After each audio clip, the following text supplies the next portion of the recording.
Hello, my name is Dean Contover. This is Current Buzz. Today we have Pamela Donnaruma here, and she's a very interesting person because I find her very interesting. I met her before. She is the publisher and editor of the Boston Gazette. Believe it or not, this paper has been in existence almost 130 years. Yep, or almost, this year. Almost. Almost. 1896. 1896, okay. The paper is written in the North End at 5 Princeton Street. Prince Street, I'm sorry. Prince. And if you remember years ago, there was a Prince Spaghetti place in Lowell, and that's where they got the name Prince Spaghetti. Am I correct in that? Right. Yep. They manufactured there. They manufactured there. Yeah. So I just want to give you some history about Prince Street. It's a very important street. So she's a publisher and editor. Welcome to the show. I appreciate it. Thank you for having me. Yeah, no problem. I was reading, if you could zoom in on this paper. I don't know if you can zoom in on it. This is the paper. And we want to support all papers here. And it says the Post-Gazette. I don't know, did we zoom in or not? Oh, there we go. The Post-Gazette. You know, so get a prescription, a subscription, I'm sorry, not a prescription, subscription.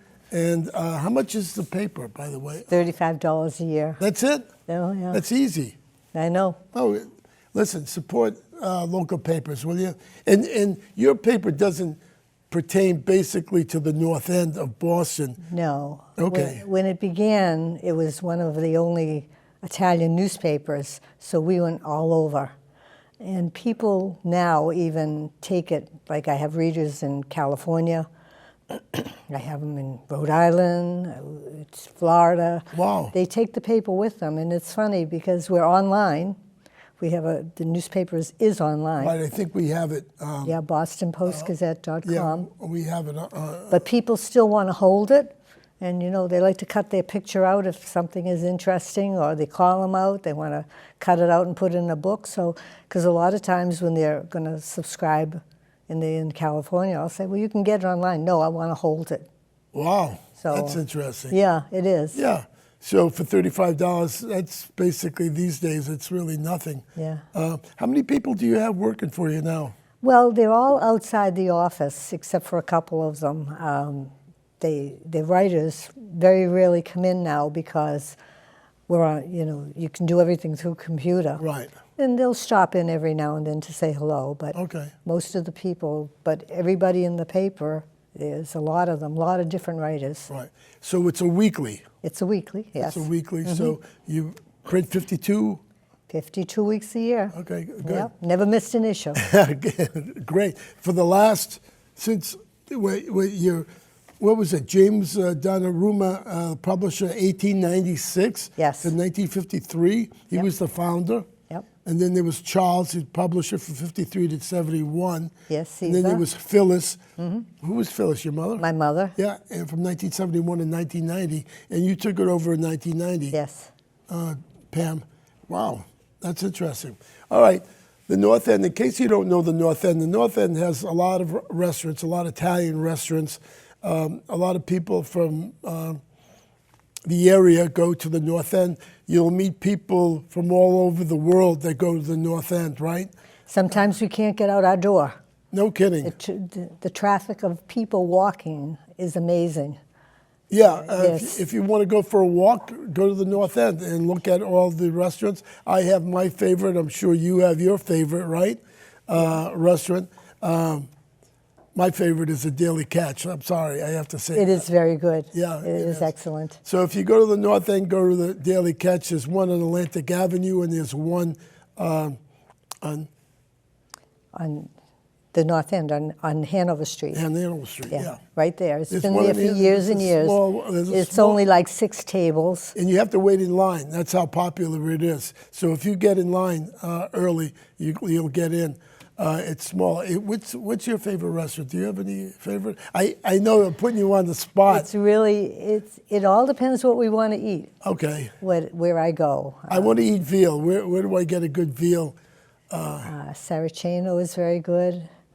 Piccolonito is very good. You really put me on the spot. Can we get somebody from the North End to move to Chelmsford to have a restaurant here I in think Chelmsford? we have them almost near there. Some people have come up that way.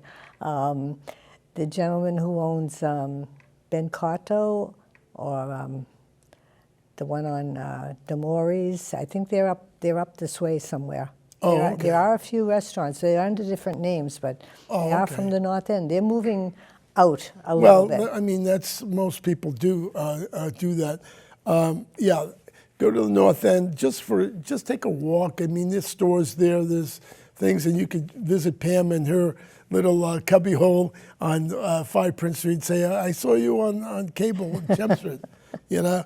So let me ask you some questions. All right. Okay. The paper's located in North End. What is the printing company, North End Printing Company? North End Press. North End Press. Well, my dad originally worked for the city in the printing department. Oh, okay. So when he retired from there, he had a printing business, and he started a printing business because newspapers and printing, you know, at that time it was hot type, you know, linotype and all that stuff. So he started a printing business, and it was a very good printing business. He had all machinery, and then as the years go on, you know, we're into computers now and offset printing, and we still have the printing business. We still do. Well, who prints the paper? That's somewhere out in Worcester. Oh, okay. Yeah, the press that prints the newspaper is as big as this room. I mean, you know. Oh, wow. Yeah, it's a big, and they have to do many newspapers in order to survive. Oh, I see. They don't just print one. Nobody just prints one newspaper anymore because they're so expensive. Well, how can you sustain it? I mean, $35. Do you send it to the people's homes? We send it to people's homes. People come in the office and get it. People take a pack of them and bring them somewhere else, distribute them themselves even in their own towns that they want them in. Okay. Advertising. And then the printing business sort of helps it along, you know, when things are not so good in the advertising. Yeah. And we try to keep our overhead low, so we survive. Good. That's great. That's great. I won't tell you my best veal restaurant because you already expressed it. There's coffee houses. Cafe Paradiso is one. And what's the other one? Della Sport. Huh? Cafe Della Sport. Della Sport. That's pretty new. But then there's... No, it's around for a long time. Yeah, it well, was on Hanover Street, and now it's at the corner of Hanover and Prince. They moved across the street. That's right. That's right. And that, if you want to see a lot of Italian football That's where all the games, Italians really go, and they watch soccer games. Yeah. And when it's soccer time, they're in there. Yeah. And out in the sidewalks. Yeah. So if you want to watch Italian football, I'm sorry they're not doing that well this year, but I mean, the last couple of years. But I digress. So you print the paper. A lot of people go, and there's Mike Pastry and there's Modern Pastry.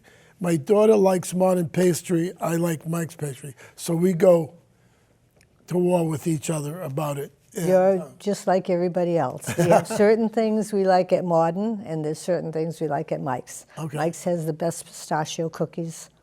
Oh, is that right? I haven't tried them. Oh, Yeah? phenomenal. To die for. Okay, Yeah. I'll try So that. That's why they go to both. Yeah. Unfortunately, Mike's, you can't sit down anymore because they have so many people there. They're the most popular when it comes to, you know, young people. They stand in line. It goes all the way around the corner on Prince Street. That's right. And hopefully It's you get amazing, in. isn't it? It's amazing, the amount of people. If you go to Mike's Pastry and you're in line or not in line, go to the left of the lines. Move to the left. That's the strategy that I use because a Okay. lot of people don't slide to the left. They stay in line because they think they have to stand in line in front of it. No, you can move to the left. So that's my strategy to you. We go at 9 o'clock in the morning. Oh, do you? There's no line. I went during COVID. There was no one there. It's, Poor it- girls it's were, sad. were behind. That's when they took the tables out and they never put them back. Oh, is that what- There's no yeah, tables no, anymore. that's right. There were people. So the people just wait, and they're like, I don't know how they get up to the front, the way they stand. It's really funny that you say that. You see people walking around with boxes saying Mike's Pastries, right? And I've seen people stop. Remember, they had the restaurants outside? Yes. Let's talk about that, the restaurants outside. The mayor didn't want the restaurants outside. What was the reasoning for that? Okay. The North End Right. residents do not, and I would say the majority of the restaurants also do not want the restaurants outside. The smaller restaurants, their help does not want to go walking back and forth. The food, it's cold when they bring it. There's not enough room out there. So the ones who want it outside are the ones that have the bigger areas. On the streetwise. Yes, streetwise, because it's only in front of your own restaurant. Right, that's right. Some of them have back patios, like Limoncello has a back patio, which is very nice, to go out there. But as far as what people have to understand about the outside dining is we have residents. We're not like Newbury Street. It's all young people and kids and big wide sidewalks. I see. People have to live there. People need to drop their shopping off. They're elderly people there. They need to come home and, get dropped off in front of the door. When the outdoor dining started, it was because of COVID and to help the restaurants. Right. It was never to be a permanent thing. But then the restaurants, some of them did very well. And, they want the business. But the smaller restaurants didn't do very well because they don't have the area. And they really don't want it. And their helpers don't want it because it's a lot of extra stuff to go back and forth. The and servers back and forth. don't want it. Yeah, the servers. I mean, they're not, and then if it rains, you don't have anybody, and you have all this extra help now because you needed more help. So it was a 50-50 thing, I would say, that they didn't want it. But the residents are what the people need to understand, that people need to live there. The elderly have to walk. Where are they going to walk if there's... And they're narrow streets, and you've got tourists walking, and they're looking, and they're slow, and you have to walk around them. As Right. I I don't know why anybody would want to, be sitting there eating and people looking over at you eating on your food. Oh, I like it because I get good food, so I let them watch me eat. But they stand there and they watch you, or somebody comes by with their dog or whatever, and the cars come by. The cars have no respect for the people eating on the streets. That's true. They'll beep their horns, they'll rev their engines, they'll stop and let the engine run. What do you want all that in your dinner for? But the young people, they love it. I mean, they love being outside. They love sitting there and doing all that stuff. Like in North Square, we have 3 restaurants that serve out in North Square. Right. And now the neighborhood is getting upset because that's not a place where they should be, because that's like a museum out in North Square. So they shouldn't really be there. And that's another conflict that they have down there. I see.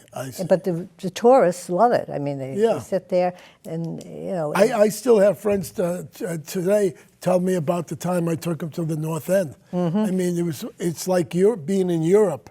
That's how they felt. You really think so? Well, they don't thought, really think so. They thought that's so. what people say. Yeah. And you say, how could you, if you've been to Europe, how could you even compare it with Europe? Well, the streets in Europe, you can walk on them. I mean, we've had 3 people in 2 weeks that fell into potholes and got seriously hurt. Had to be in the hospital. Okay. So, because our sidewalks and streets are not built for outside dining.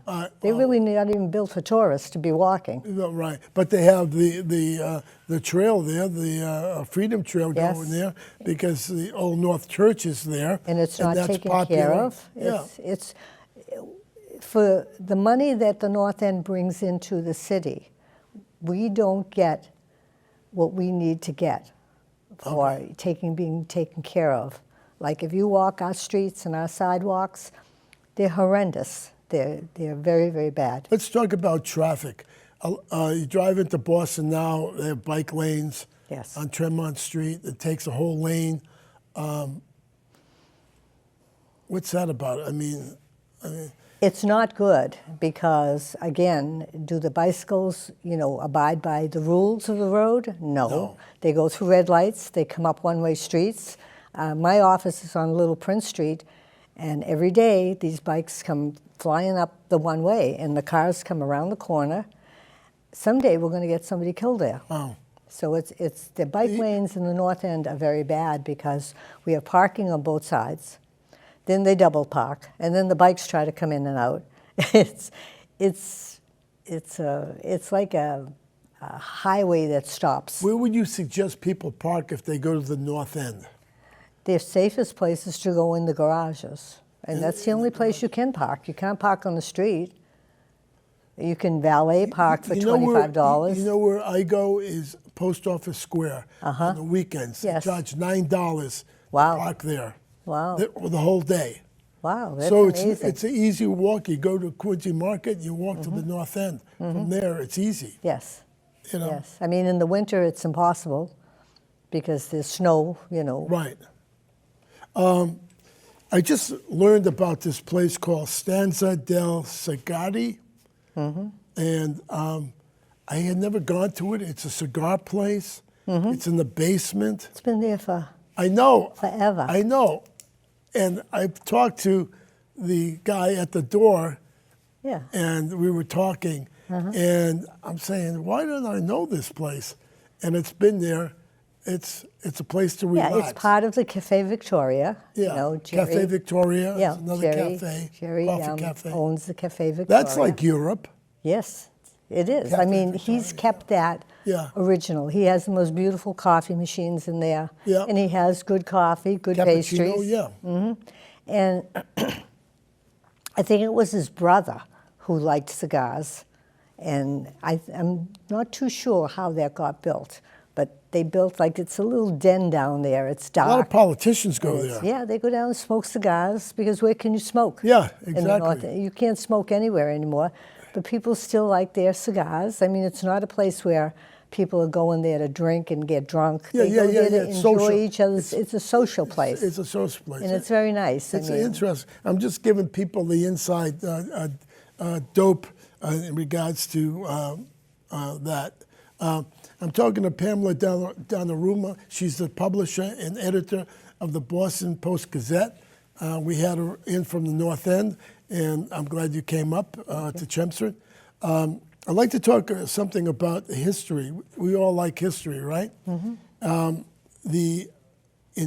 January 15, 1919, there was a molasses tank in the North End, and it blew up or collapsed on itself, and it flooded the North End. Yes. And completely, I don't know how many feet of molasses there was in the North End, but 21 people died. Yes. If you don't know the history of that, that's a story. There's been books written about it, right? Absolutely. And yes. even today, they say you can still smell the molasses. Yes, you can. You can? You can. Yeah, on a hot, humid day, you can. The horses were upside down. If you look at the pictures, Yeah. look in some of the books or online or something, you'll see the horses. They're upside down. They're stuck in the molasses. I mean, the trucks are over. I mean, people died.